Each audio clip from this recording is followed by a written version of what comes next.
Breaking. After MSM rag lies about Melania, the hammer of karma comes crashing down.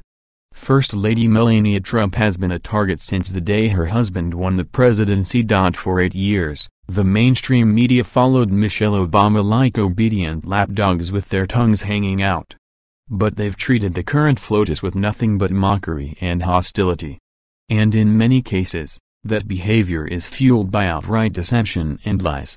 For example, the Daily Telegraph has just admitted it printed false statements about Melania. And they're going to pay for their mistake, too. Via Breitbart, the Daily Telegraph in Britain said it agreed to pay substantial damages and apologize to Melania Trump for false statements in an article about the First Lady's life. The problem is that the part focusing on Mrs. Trump was deeply flawed. So flawed, in fact, that the paper actually had to provide an apology and a retraction. We apologize unreservedly to the First Lady and her family for any embarrassment caused by our publication of these allegations.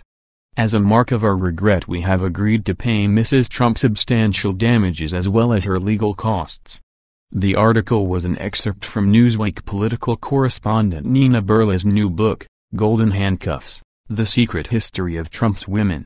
Yeah, you can bet it's filled with more lies. And Burla can get away with it in the book world, but not in the journalism world. Though most mainstream media sources are far liberal-leaning, at least the Daily Telegraph had enough class to admit they blundered. They even printed a point-by-point correction. Mrs. Trump's father was not a fearsome presence and did not control the family. Mrs. Trump was not struggling in her modeling career before she met Mr. Trump, and she did not advance in her career due to the assistance of Mr. Trump. We accept that Mrs. Trump was a successful professional model in her own right before she met her husband and obtained her own modeling work without his assistance. There were other major mistakes and errors in the article as well. But this is indicative of the sort of treatment FLOTUS, and her husband, has suffered over the past few years. The press will seemingly do anything to slander the first family, and they almost never apologize for it.